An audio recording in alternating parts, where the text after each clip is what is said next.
살아가면서 아직도 가슴이 뛰고 설레는 것, 이건 참으로 중요한 거잖아요. 어떤 것에도 아우 내 가슴이 더 이상 뛰지 않는다.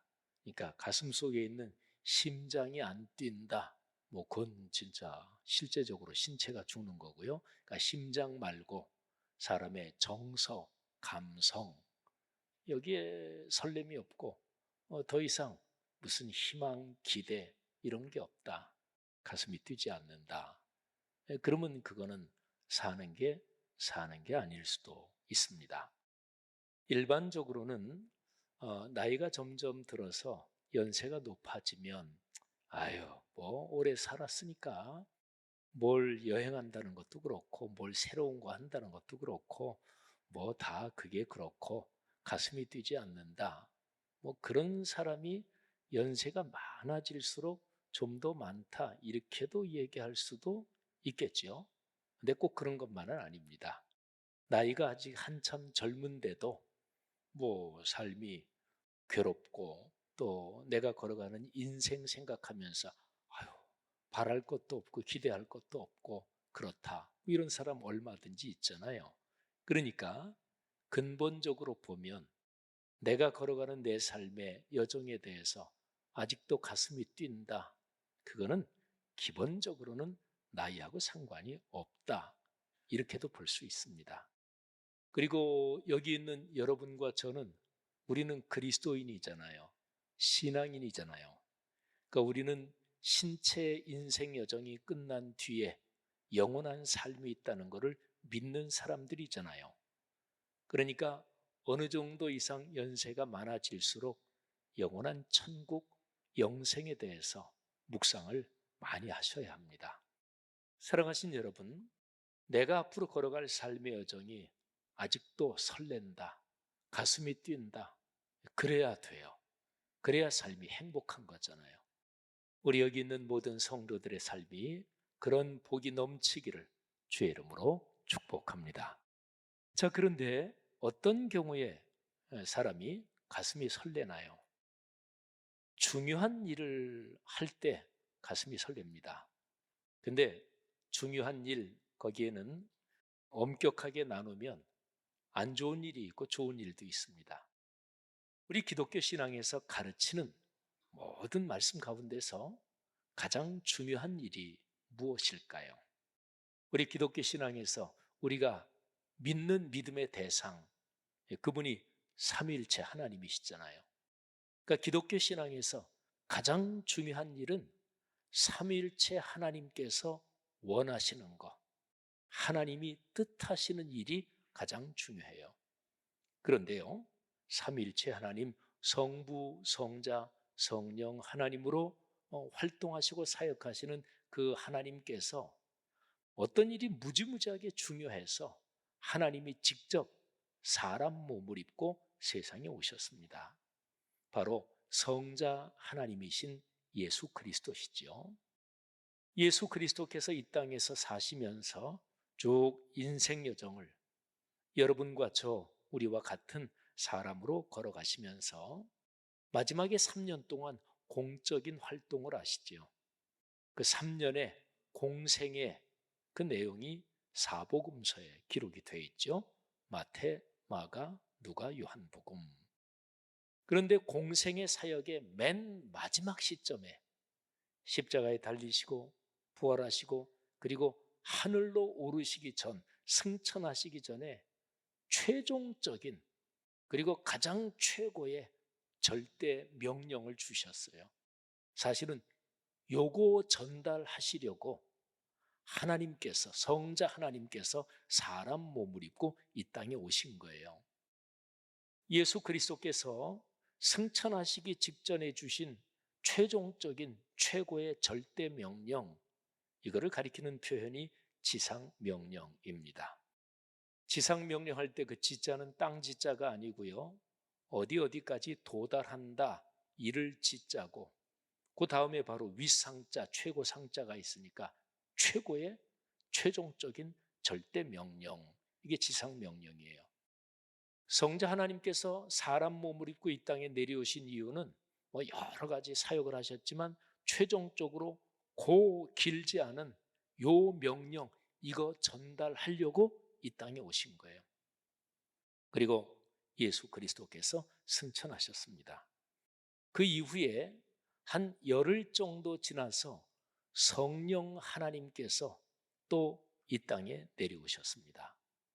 여러분, 성자 하나님께서 이 땅에 오신 것은 창조 때부터, 그리고 영원한 세계가 시작되는, 존재하는 모든 세계의 종말에 이르기까지 예수 그리스도께서 역사 시간 흐름의 한가운데서 한 번 오셨다. 이건 우리가 쉽게 알죠.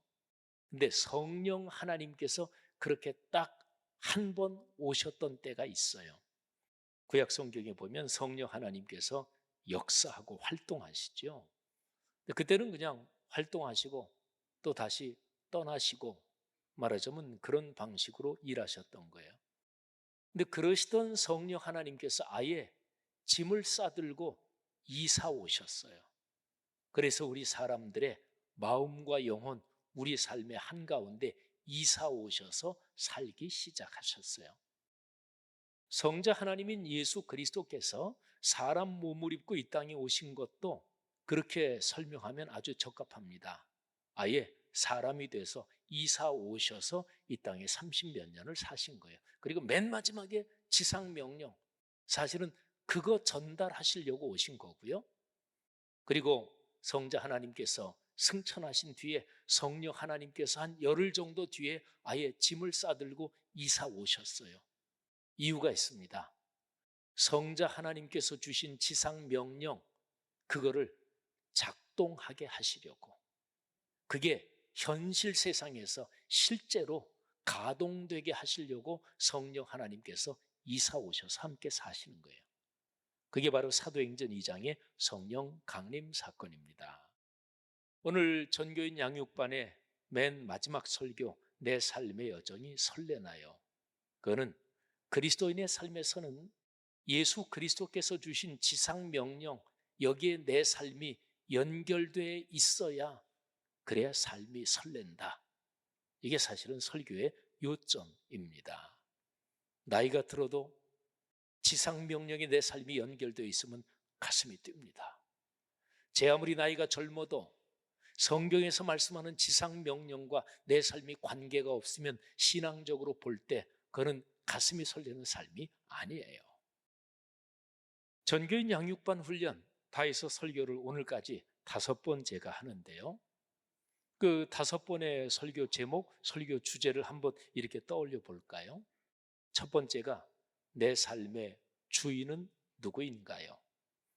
예수 그리스도를 내 삶의 주님으로 모신 사람이 그리스도인입니다. 그래서 예수님을 모시고 내 삶의 주인으로 영접하면서 우리는 그리스도인이 됩니다. 그리고 두 번째는 내 삶은 견고한가요? 우리가 예수 그리스도의 십자가 사건을 통해서 하나님의 자녀가 된, 구원받은 이 사건이 얼마나 견고한가? 견고하죠. 흔들리지 않습니다.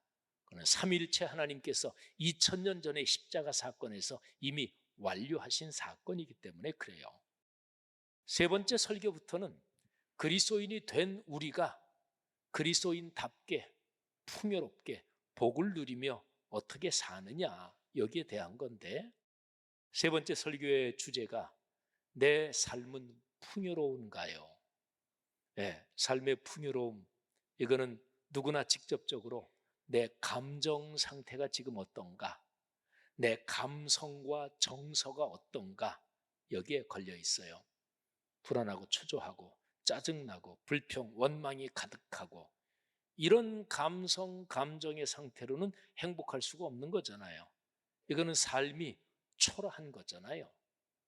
우리 그리스도인의 삶이 풍요로우려면 감정, 정서가 좋은 쪽으로 넓어지고 많아져야 돼요. 기쁘고 감사하고 남을 포용하고 그리고 행복하고 찬양이 나오고, 어떻게 그게 가능한가?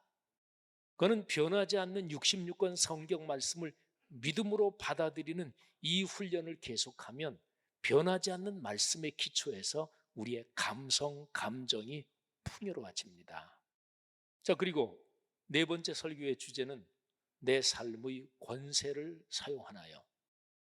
예수님을 처음 믿을 때 첫 번 설교의 주제, 내 삶의 주인은 누구인가요? 그때 성경 구절이 요한복음 1장 12절이잖아요. 그러니까 예수 그리스도를 믿을 그때부터 하나님께서는 우리에게 권세를 주십니다. 영접하는 자, 곧 그 이름을 믿는 자들에게는 하나님의 자녀가 되는 권세를 주셨으니. 자, 권세가 있어요, 그리스도인에게. 그 권세를 어떻게 활용하는 것일까요? 근데 그 권세는 성경의 내용을 가만히 살펴보면 내용이 이런 거예요.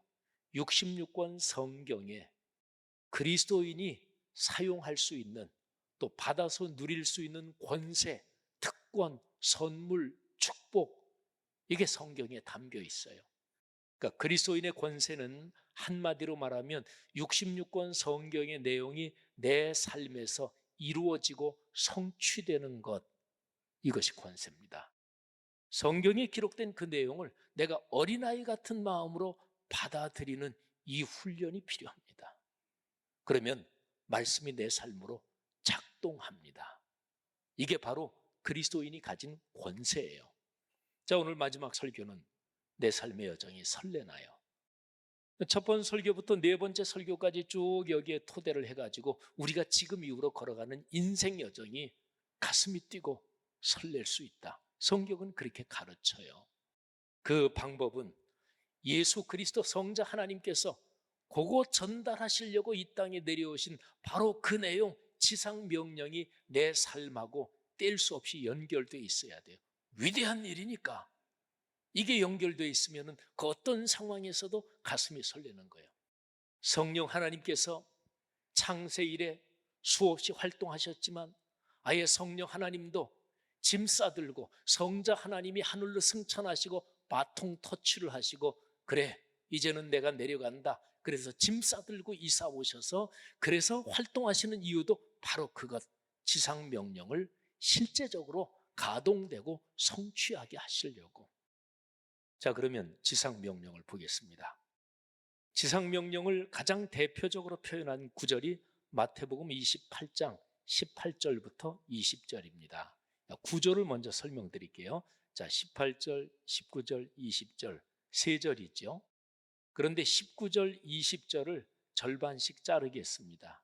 그러면 다 해서 5개가 되죠. 18절, 19절 A, B, 20절 A, B, 이렇게 5개인데 5개 중에서 제가 손가락이 잘 작동할지 모르겠는데, 자, 가운데 3개 작동 잘 하네요. 네. 제일 앞에 18절, 그리고 제일 뒤에 20절 B, 요 처음과 마지막은 강력한 보장입니다. 이건 권세라고 말해도 좋아요. 강력하게 권세로서 보장해 주시는 거예요, 이 양쪽 끄트머리는. 그 다음에 19절 A 두 번째는 이 강력한 보장을 주시면서 이렇게 보장해 줄 테니까 이 일을 꼭 해라, 명령입니다. 그 명령 내용이 쉽지 않아요. 뭐 쉬웠으면 이렇게 강력하게 보장해 주실 필요도 없었겠죠. 하여튼 강력한 보장으로 19절 A에는 이 일을 해라. 그리고 그 다음에 19절 B, 20절 A, 그 다음에 따라오는 이 2가지, 요거는 요 일을 하는 구체적인 방법이 첫째 이거고 둘째 이거다. 자, 구조가 그렇게 됩니다. 지상 명령의 구조가. 제가 화면으로 보여드리겠습니다. 보장 또는 권세 18절, 또 제일 뒤에 보장 또는 권세 20절 B, 그리고 명령, 여기 이제 아까 얘기한 대로 19절 A. 그 명령을 이루는 구체적인 방법이 1, 2 2가지가 있는데 19절 B, 20절 A, 이렇게 됩니다.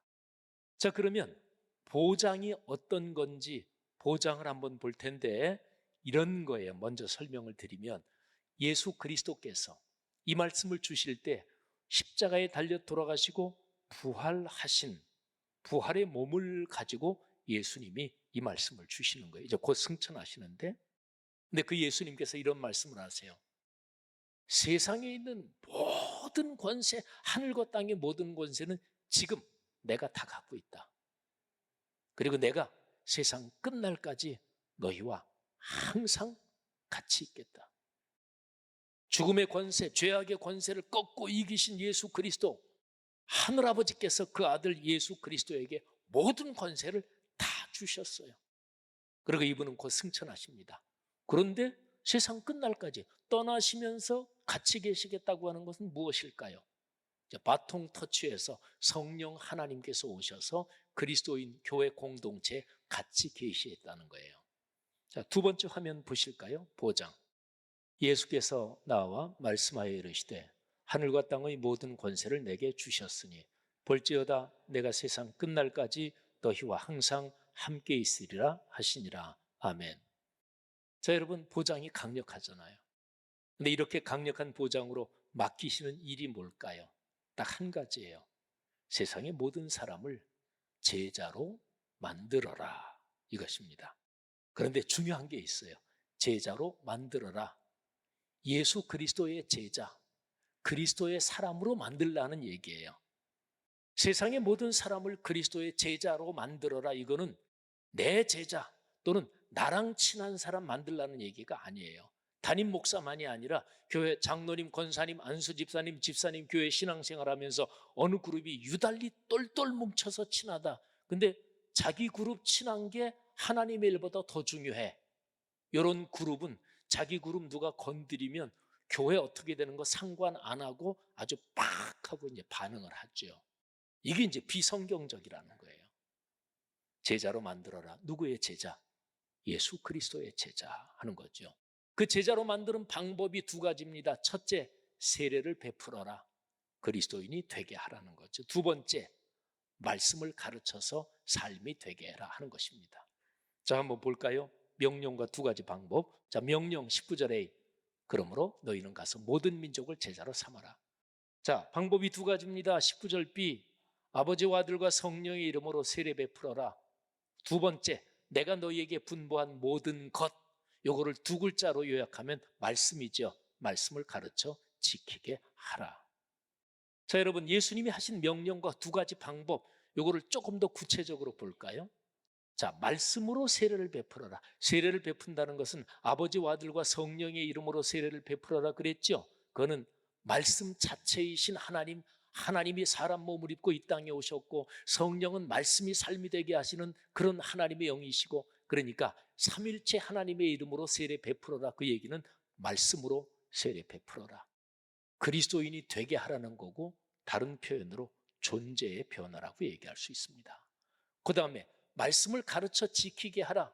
이거는 그리스도인이 된 사람을 그리스도인답게 살게 하라. 실제 삶의 변화, 실존의 변화라고 얘기할 수 있습니다. 좀 더 명확하죠? 그러면 아주 구체적으로, 아주 실제적으로 어떻게 하면 말씀의 삶이 되나? 좀 구체적으로, 실제적으로 내가 실천할 수 있는 방법이 있으면 아주 좋잖아요. 예, 화면 하나 더 보시기 바랍니다. 자, 말씀을 가르쳐 지키게 하라. 아주 구체적인 방법은 말씀 묵상하며 살게 하라. 예, 또 어떤 분은 역시 말씀 묵상이지 짐작은 했습니다만, 예. 여러분 생각해 보세요. 어떤 일이든지 그 이론은 내가 알아. 이론이 밥 먹여주나요? 물론 이론이 있어야 밥 먹여주는 그 프로세스가 진행이 돼요. 근데 이론으로 끝나면 그게 밥 먹여주지는 못합니다. 그 이론이 현실로 작동이 돼야 돼요. 제가 오늘 설명을 쭉 했잖아요.